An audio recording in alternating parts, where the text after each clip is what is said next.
Hay preguntas que nacen en lo más profundo del corazón humano, preguntas que no surgen de la curiosidad intelectual, sino del dolor de la separación, de la esperanza de un reencuentro, de la certeza de que el amor que nos unió a nuestros seres queridos no puede ser simplemente borrado por la muerte.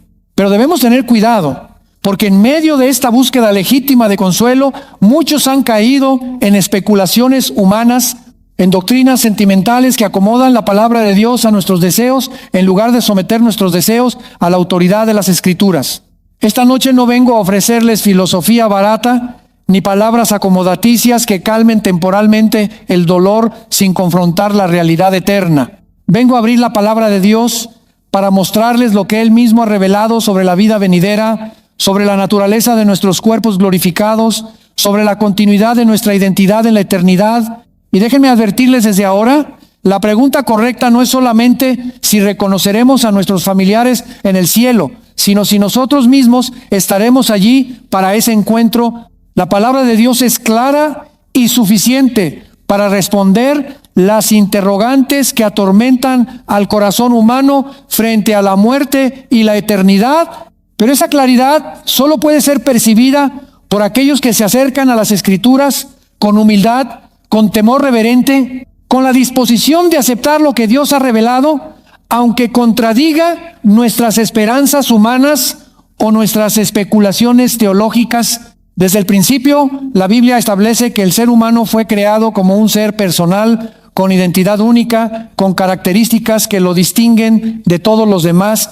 Cuando Dios creó a Adán, no creó un ser genérico e intercambiable, sino a una persona específica, con capacidades cognitivas, emocionales y relacionales que permanecerían como parte esencial de su naturaleza. La caída en el pecado dañó profundamente esta naturaleza, corrompió cada dimensión del ser humano, pero no destruyó su esencia personal ni su identidad individual. Esto es fundamental para entender la continuidad que existe entre lo que somos ahora y lo que seremos en la eternidad. La pregunta sobre el reconocimiento en el cielo no es una cuestión trivial ni sentimental, es una pregunta que toca la naturaleza misma de la resurrección, la permanencia de nuestra identidad personal y la continuidad de nuestra existencia consciente después de la muerte física. Cuando Cristo habló del rico y Lázaro en el Evangelio de Lucas, no estaba relatando una parábola como muchos teólogos liberales quieren hacernos creer para escapar de las implicaciones doctrinales de este pasaje. Estaba describiendo una realidad espiritual innegable, la existencia consciente inmediatamente después de la muerte, la permanencia de la memoria, la continuidad de la identidad personal y el reconocimiento mutuo entre los que han partido. El rico en el Hades reconoció a Abraham, aunque nunca lo había visto en vida. El rico reconoció a Lázaro, aquel mendigo que estuvo a su puerta. El rico recordaba a sus 5 hermanos que todavía vivían en la tierra. Había plena conciencia, plena memoria, plena identidad personal. No había confusión, no había olvido, no había pérdida de las facultades que hacen de cada persona un ser único e irrepetible. Este pasaje destruye completamente la doctrina del sueño del alma que algunos grupos religiosos enseñan. Esa idea herética de que entre la muerte y la resurrección el ser humano permanece en un estado de inconsciencia total. Las Escrituras son absolutamente claras. Morir es partir y estar con Cristo, lo cual es muchísimo mejor, como afirmó el apóstol Pablo. No hay intermedio de inconsciencia, no hay periodo de sueño espiritual, no hay vacío entre la muerte del cuerpo y la presencia consciente ante el Señor.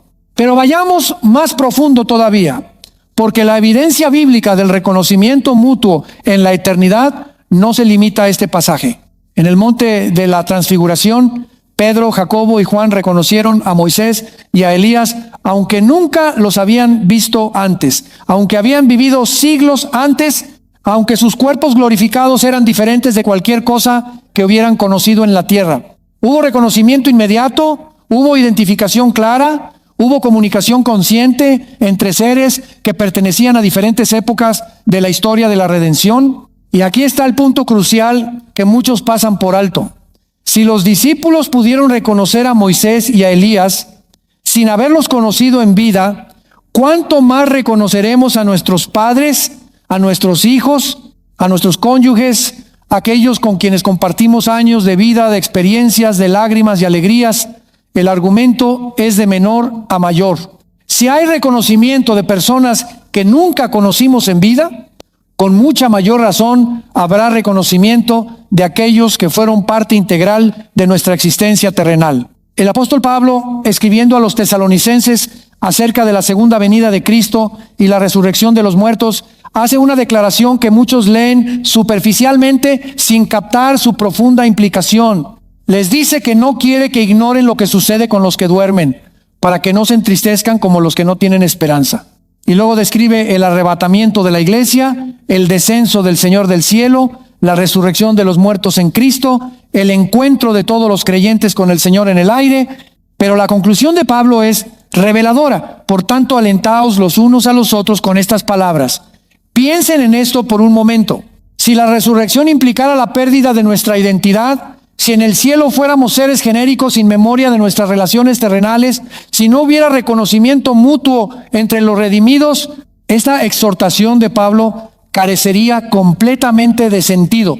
El consuelo que Pablo ofrece a los creyentes que han perdido a sus seres queridos está fundamentado precisamente en la certeza del reencuentro, en la esperanza del reconocimiento mutuo, en la promesa de que las relaciones que fueron santificadas en Cristo tendrán su continuidad gloriosa en la eternidad. Ahora bien, debemos ser cuidadosos aquí para no caer en el error opuesto, en la idea sentimental y antibíblica de que el cielo será simplemente una extensión mejorada de nuestras relaciones terrenales, como si la vida eterna consistiera principalmente en reunirnos con nuestros familiares y continuar las dinámicas familiares que conocimos en la tierra. Cristo fue absolutamente claro cuando los saduceos intentaron atraparlo con la pregunta sobre la mujer que había tenido 7 esposos. En la resurrección ni se casan ni se dan en casamiento, sino que son como los ángeles de Dios en el cielo. Esto no significa que no habrá reconocimiento, pero sí significa que las relaciones serán transformadas, elevadas, perfeccionadas en un nivel que trasciende completamente las categorías terrenales del matrimonio y la familia. El centro absoluto de nuestra existencia eterna será Cristo, no nuestras relaciones humanas. La adoración al Cordero será la ocupación suprema de los redimidos, no la continuación de las dinámicas familiares terrenales. Reconoceremos a nuestros seres queridos, sí, pero ese reconocimiento estará enmarcado en una realidad infinitamente mayor, la contemplación de la gloria de Dios, la comunión perfecta con el Creador, la participación en la adoración celestial que nunca cesa. Y aquí llegamos a un punto que debe confrontar seriamente a cada uno de los que me escuchan esta noche. La pregunta sobre el reconocimiento en el cielo presupone algo que muchos dan por sentado sin ningún fundamento bíblico, que estarán en el cielo. Hermanos, hay millones de personas que asumen automáticamente que irán al cielo, que se reencontrarán con sus seres queridos, que participarán de la vida eterna, pero que viven en pecado abierto, en rebelión contra Dios, en indiferencia espiritual, sin arrepentimiento genuino, sin transformación de vida, sin fruto del Espíritu Santo. Han creído la mentira del evangelio barato, del Cristo aguador, de la gracia sin santificación, de la fe sin obras, del cielo sin rendición de cuentas. Piensan que porque un día repitieron una oración, porque asisten ocasionalmente a una iglesia, porque fueron bautizados en su infancia, porque son buenas personas según los estándares humanos, tienen garantizado su lugar en la presencia de Dios. Pero la palabra de Dios es devastadoramente clara. Sin santidad nadie verá al Señor. No son los que dicen Señor, Señor, sino los que hacen la voluntad del Padre Celestial, los que entrarán en el reino de los cielos. Muchos dirán en aquel día, Señor, Señor, y Cristo les responderá, nunca os conocí, apartaos de mí, hacedores de maldad. Permítanme ser absolutamente directo, porque hay vidas eternas en juego esta noche y no tengo derecho a suavizar la verdad para no ofender sensibilidades religiosas. Si estás viviendo en fornicación, en adulterio, en pornografía, en adicciones que controlan tu vida, en prácticas homosexuales, en idolatría materialista, en engaños y mentiras cotidianas, en amargura y falta de perdón, en chismes y división en la iglesia, en codicia disfrazada de prosperidad, en orgullo espiritual disfrazado de conocimiento bíblico. Déjame decirte con todo el amor pastoral que tengo, pero con toda la autoridad de la palabra de Dios, si no te arrepientes, si no abandonas radicalmente ese pecado, si no experimentas una genuina conversión que transforme tu mente, tu corazón y tu conducta, no importa cuántas veces hayas levantado la mano en una campaña evangelística, no importa cuántos años hayas asistido a la iglesia, no importa si eres diácono, anciano o hasta pastor, no verás el reino de Dios y por tanto no habrá para ti reconocimiento alguno en el cielo porque no estarás allí. Estarás en el otro lugar, en ese lugar de tormento consciente del que habló Cristo mismo más que cualquier otro tema, en ese lugar donde el gusano no muere y el fuego nunca se apaga, en ese lugar de separación eterna de la presencia de Dios. La doctrina del reconocimiento en el cielo cobra su verdadero peso cuando entendemos que nuestra identidad personal, esa esencia que nos hace únicos, no solo continuará en la eternidad, sino que será perfeccionada, purificada, glorificada, más allá de lo que podemos imaginar ahora. El apóstol Pablo lo expresa con una frase enigmática, pero profundamente reveladora. Ahora conozco en parte, pero entonces conoceré como soy conocido. Hay un conocimiento perfecto que nos espera, un conocimiento que trasciende las limitaciones de nuestra mente caída, de nuestras percepciones distorsionadas por el pecado, de nuestras relaciones marcadas por el egoísmo y la incomprensión. En el cielo no solo reconoceremos a nuestros seres queridos, sino que los conoceremos en una dimensión que nunca fue posible en la tierra. Conoceremos sus pensamientos sin necesidad de palabras. Entenderemos sus motivaciones sin explicaciones. Compartiremos una comunión que no estará contaminada por el orgullo, por la competencia, por los malentendidos, por las heridas del pasado. Pero, y esto es crucial para entender la naturaleza de las relaciones eternas, ese conocimiento perfecto no será un fin en sí mismo, sino un medio para glorificar juntos a aquel que nos redimió, a aquel que nos transformó, a aquel que hizo posible que pecadores como nosotros pudiéramos estar en su santa presencia. Piensen en esto. Cada persona que conoceremos en el cielo llevará en su cuerpo glorificado, en su historia redimida, en su testimonio eterno, las marcas de la gracia transformadora de Dios. Reconoceremos a nuestra madre creyente, pero la veremos libre de todas las debilidades, los temores, las limitaciones que la caracterizaron en la tierra. Reconoceremos a nuestro padre cristiano, pero lo veremos perfeccionado en Cristo, sin las fallas, los pecados, las inconsistencias que marcaron su vida terrenal. Reconoceremos a nuestros hijos que partieron en Cristo, pero los veremos en la plenitud de lo que Dios siempre quiso que fueran, sin las luchas, las rebeliones, las desviaciones que quizás experimentaron durante su peregrinaje terrenal. El reconocimiento no será motivo de tristeza por lo que no fueron en la tierra, sino de alabanza por lo que la gracia de Dios hizo con ellos a pesar de todo. Cada vida redimida será un testimonio viviente del poder transformador del Evangelio, de la fidelidad de Dios para completar la obra que comenzó, de la suficiencia de la sangre de Cristo para purificar de todo pecado. Pero hay otra dimensión del reconocimiento celestial que muchos no consideran, una dimensión que debería llenar nuestros corazones de asombro reverente y de tremenda responsabilidad. En el cielo también reconoceremos a personas que nunca conocimos en la tierra, pero cuyas vidas impactaron nuestra fe, cuyo testimonio fortaleció nuestra perseverancia, cuyo martirio selló la autenticidad del evangelio que recibimos. Reconoceremos a los apóstoles que escribieron las cartas que nos edificaron, a los profetas que proclamaron las verdades que nos confrontaron, a los mártires que murieron defendiendo la fe que nosotros profesamos. Imaginen el momento en que un creyente de nuestro tiempo reconozca al apóstol Pablo y pueda agradecerle personalmente por la claridad doctrinal de sus epístolas, por su valentía frente a la persecución, por su fidelidad absoluta al evangelio que recibió del Señor mismo. Imaginen el momento en que reconozcamos a aquellos hermanos que fueron quemados vivos, despedazados por las fieras, torturados hasta la muerte porque se negaron a negar el nombre de Cristo, porque valoraron la fidelidad a la verdad más que la preservación de sus vidas temporales. Esa comunión de los santos a través de las edades, ese reconocimiento mutuo entre creyentes de todas las épocas y de todas las naciones, será uno de los aspectos más gloriosos de la vida eterna. Y precisamente aquí es donde la doctrina del reconocimiento en el cielo debe confrontarnos con preguntas penetrantes sobre nuestra vida actual.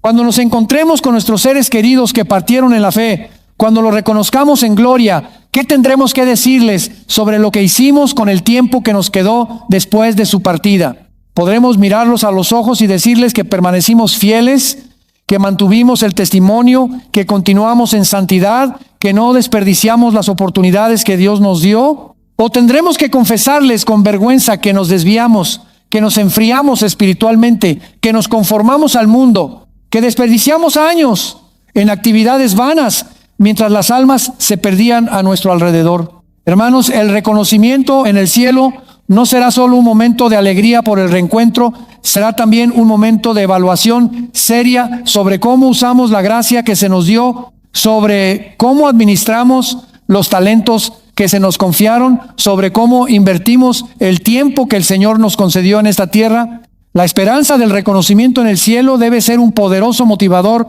para la santidad en el presente, no un consuelo barato que nos permite vivir como queramos mientras asumimos que todo estará bien en la eternidad. Si realmente creemos que volveremos a ver a nuestros padres creyentes, a nuestros hijos que partieron en Cristo, a nuestros hermanos en la fe que nos precedieron en la gloria, entonces debemos vivir de tal manera que cuando los reconozcamos no tengamos de qué avergonzarnos.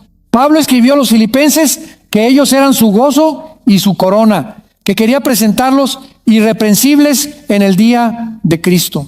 Había una profunda conciencia en el apóstol de que su ministerio sería evaluado no solo por cuántas personas alcanzó, sino por cómo esas personas permanecieron fieles hasta el fin. El reconocimiento mutuo en el cielo implica también rendición de cuentas mutua. Los padres reconocerán a sus hijos y tendrán que dar cuenta de cómo los criaron, de qué ejemplo les dieron, de qué prioridades les enseñaron. Los hijos reconocerán a sus padres y tendrán que responder sobre cómo honraron o deshonraron su legado de fe. Los pastores reconocerán a sus ovejas y responderán sobre cómo las alimentaron, las protegieron, las guiaron en la verdad. Las ovejas reconocerán a sus pastores y responderán sobre cómo recibieron la palabra, cómo aplicaron la enseñanza, cómo perseveraron en la doctrina que les fue entregada.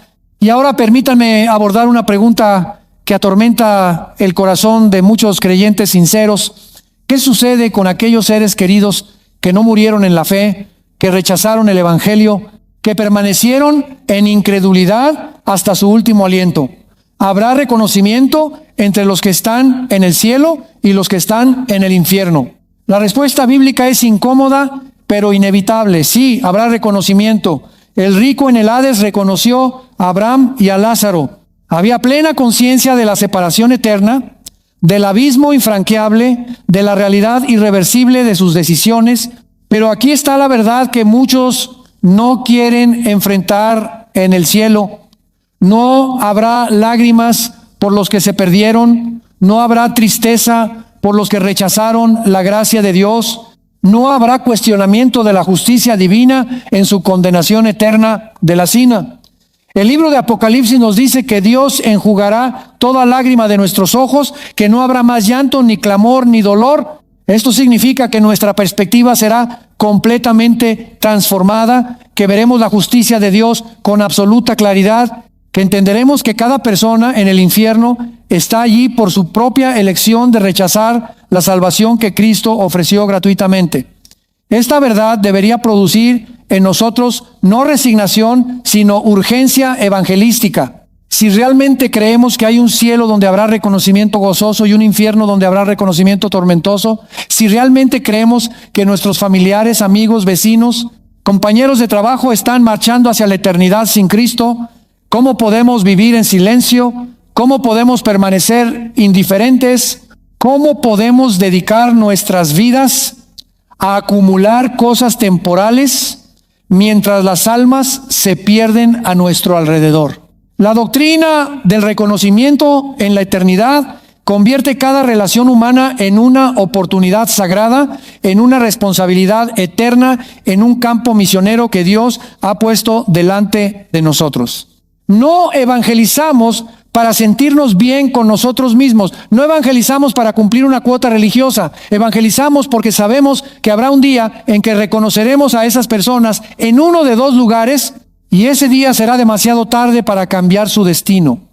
Hay quienes preguntan si reconoceremos en el cielo a los bebés que murieron antes de nacer, a los niños que partieron en su inocencia, a aquellos que nunca tuvieron la capacidad mental de responder conscientemente al Evangelio. La Escritura no nos da una respuesta detallada y sistemática a esta pregunta, pero nos da principios suficientes para tener esperanza bíblica.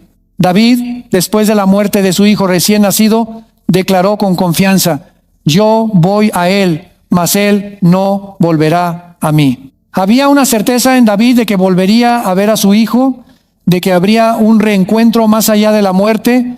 La justicia de Dios, su misericordia infinita, su carácter revelado en las Escrituras, nos dan fundamento para confiar que aquellos que murieron sin capacidad de responder conscientemente al Evangelio están bajo la cobertura de la gracia divina. Pero incluso aquí debemos ser cuidadosos de no construir doctrinas elaboradas sobre el silencio de las Escrituras. Lo que sí sabemos con absoluta certeza es que Dios es justo, que el juez de toda la tierra hará lo correcto, que ninguna vida es insignificante ante sus ojos, que su amor y su justicia se encuentran perfectamente en la cruz de Cristo. La naturaleza de nuestros cuerpos glorificados también tiene implicaciones directas sobre el reconocimiento en el cielo.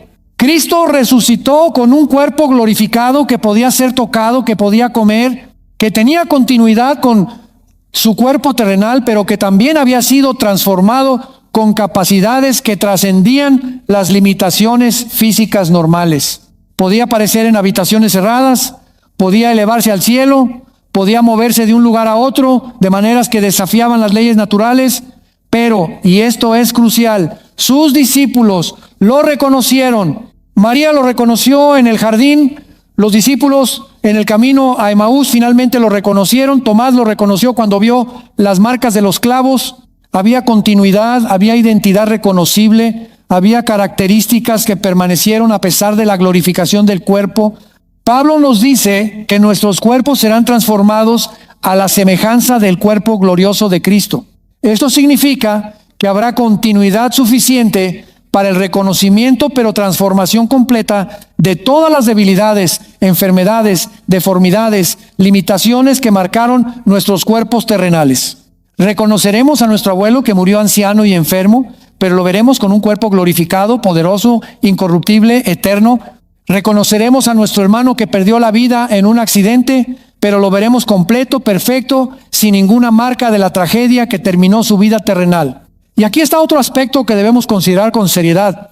El reconocimiento en el cielo no estará limitado por las barreras que nos dividen en la tierra. No habrá reconocimiento basado en raza, porque todos seremos uno en Cristo, sin distinciones étnicas. No habrá reconocimiento basado en estatus social, porque el rico y el pobre, el poderoso y el humilde, el educado y el simple estarán en perfecta igualdad ante el trono de Dios. No habrá reconocimiento basado en denominaciones religiosas, porque todas las etiquetas eclesiásticas que nos dividieron en la tierra serán irrelevantes en la presencia del único que es cabeza de la iglesia.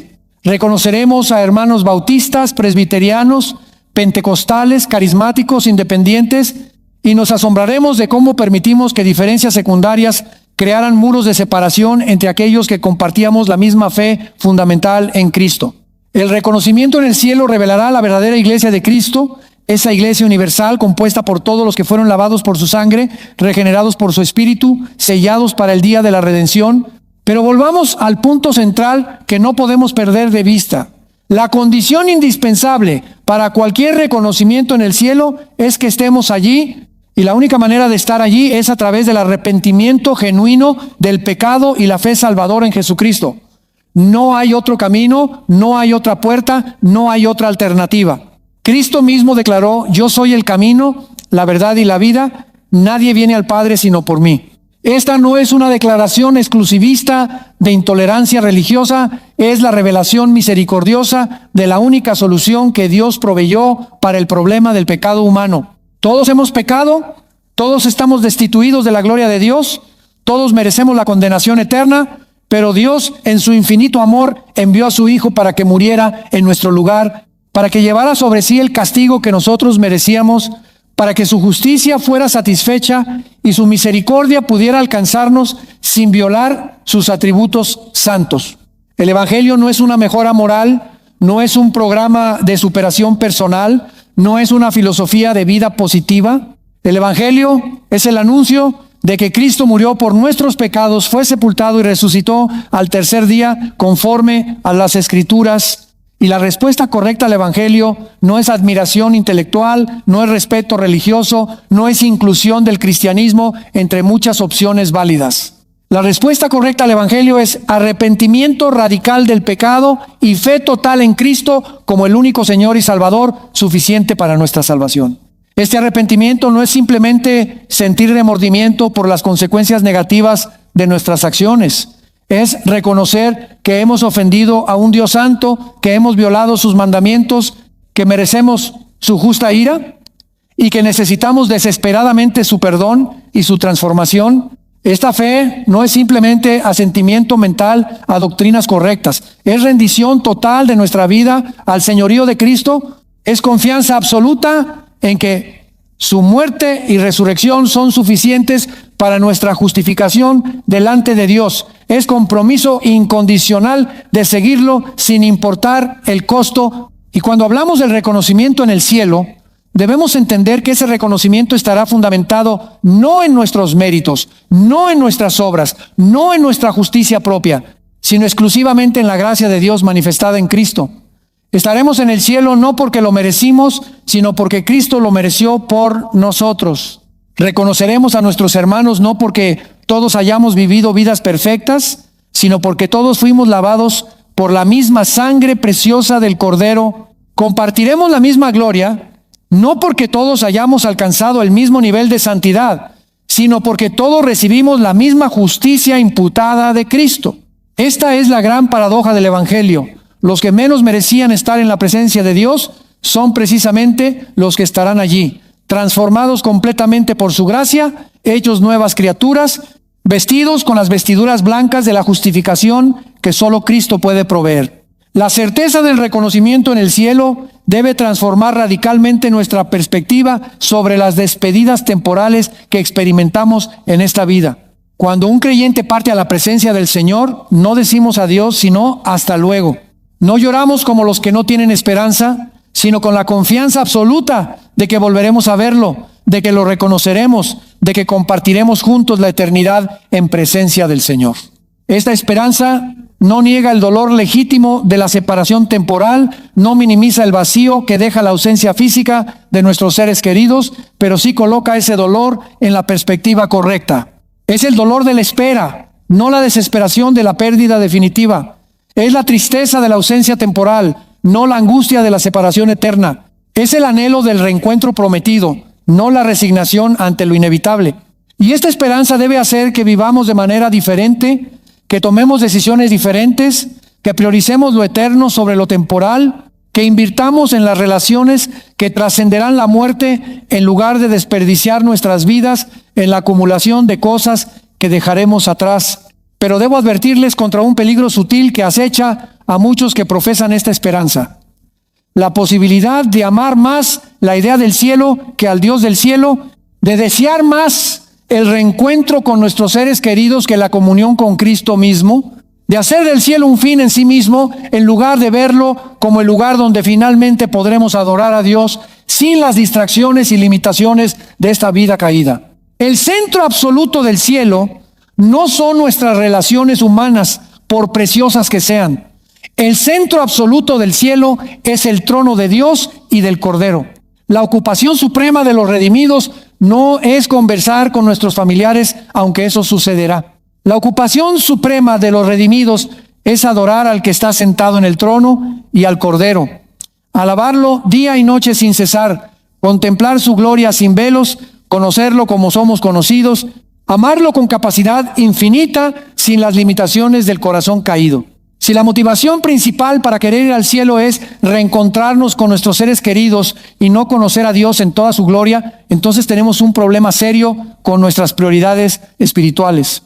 El apóstol Juan, en su visión del cielo registrada en Apocalipsis, vio una gran multitud que nadie podía contar, de todas las naciones, tribus, pueblos y lenguas, de pie delante del trono y del Cordero, vestidos con vestiduras blancas y con palmas en sus manos, y clamaban a gran voz diciendo: la salvación pertenece a nuestro Dios, que está sentado en el trono y al Cordero. Esa será la ocupación, el gozo, la realización suprema de los redimidos. Atribuir la salvación completamente a Dios. Reconocer que todo lo que somos y todo lo que tenemos es por su gracia. Alabarlo eternamente por la salvación tan grande que proveyó a un costo infinito. En ese contexto de adoración perpetua, de contemplación de la gloria divina, de comunión perfecta con el Creador, reconoceremos a nuestros seres queridos, nos gozaremos en su presencia, compartiremos testimonios de la fidelidad de Dios, pero todo eso estará subordinado a la suprema realidad de estar en la presencia del Santo de Israel. Y ahora, en estos momentos finales, debo confrontarlos con la pregunta más importante que pueden enfrentar esta noche: si Cristo regresara en este instante, si la trompeta sonara ahora mismo, si se abrieran los cielos y el Hijo del Hombre descendiera con gran poder y gloria, estarías entre aquellos que serán arrebatados para encontrarse con el Señor en el aire. Estarías entre aquellos que recibirán cuerpos glorificados y entrarán en la presencia de Dios. Estarías entre aquellos que reconocerán a sus seres queridos creyentes en el gozo eterno del cielo. O estarías entre aquellos que serán dejados atrás, que enfrentarán la tribulación venidera, que finalmente comparecerán ante el gran trono blanco para ser juzgados según sus obras y ser lanzados al lago de fuego. No hay posición intermedia, no hay tercera opción, no hay zona gris entre la salvación y la condenación. O estás en Cristo o estás fuera de Cristo. O has nacido de nuevo o permaneces espiritualmente muerto. O has sido lavado por la sangre del Cordero o permaneces en tus pecados. Esta es la realidad binaria que la palabra de Dios presenta sin ambigüedad. No me importa cuántos años has asistido a la iglesia, no me importa si creciste en un hogar cristiano, no me importa si memorizaste versículos de la Biblia, si cantaste en el coro, si serviste en algún ministerio. Si nunca has experimentado una genuina conversión, si nunca has pasado de muerte a vida, si nunca has sido regenerado por el Espíritu Santo, si tu vida no muestra el fruto del arrepentimiento y de la fe salvadora, estás perdido y caminas hacia el infierno con una Biblia en la mano y una religión vacía en el corazón. Cristo no vino a mejorar personas religiosas, vino a salvar pecadores, no vino a reformar conductas externas, vino a transformar corazones de piedra en corazones de carne. No vino a añadir Cristo a nuestras vidas ocupadas, vino a ser el Señor absoluto de todo lo que somos. Y si Él no es Señor de todo, no es Señor en absoluto. El tiempo es corto, los días son malos, las señales proféticas se multiplican alrededor nuestro, la venida del Señor está más cerca que cuando creímos. No tenemos el lujo de postergar nuestra decisión, de jugar con cosas eternas, de asumir que tendremos tiempo después. Hoy es el día de salvación, ahora es el tiempo aceptable. Mañana puede ser eternamente tarde. La muerte no avisa. El arrebatamiento no dará tiempo para prepararse. El juicio final no aceptará excusas ni arrepentimientos tardíos. Hoy, mientras tienes vida, mientras tienes conciencia, mientras el Espíritu Santo está trabajando en tu corazón para convencerte de pecado, de justicia y de juicio, debes responder al llamado del Evangelio con todo lo que eres. Cristo está llamando a los pecadores al arrepentimiento. Está llamando a los religiosos superficiales a una fe genuina. Está llamando a los tibios a un compromiso radical. Está llamando a los descarriados a regresar al hogar. Está llamando a los que están cansados y cargados a venir a Él para encontrar descanso. Está llamando a los que tienen sed a venir y beber del agua de vida gratuitamente. Pero también está advirtiendo que llegará el día en que la puerta se cerrará, en que la oportunidad terminará, en que su paciencia se agotará y su justicia se manifestará sin misericordia sobre aquellos que despreciaron su gracia. La esperanza del reconocimiento en el cielo es real, es bíblica, es gloriosa. Volveremos a ver a nuestros seres queridos que partieron en la fe. Los reconoceremos, nos regocijaremos juntos, adoraremos al Cordero por toda la eternidad. Pero esa esperanza solo es nuestra si estamos en Cristo, si hemos sido lavados por su sangre, si hemos sido sellados por su Espíritu, si permanecemos fieles hasta el fin. No jueguen con su alma eterna. No arriesguen su destino eterno. No asuman que todo estará bien sin fundamento bíblico para esa asunción. Examínense, pruébense a sí mismos si están en la fe, confirmen su llamamiento y elección. Asegúrense de que están edificando sobre el fundamento que es Cristo, no sobre la arena de una religión falsa o una fe muerta. Y si descubren que han estado viviendo en engaño, que han estado confiando en algo diferente a Cristo y su obra terminada en la cruz, arrepiéntanse hoy, crean en el Señor Jesucristo y serán salvos. El que tiene oídos para oír, oiga lo que el Espíritu dice a las iglesias. Maranata, el Señor viene, permanezcan fieles, manténganse vigilantes, vivan en santidad, y cuando Él aparezca seremos semejantes a Él porque lo veremos tal como Él es.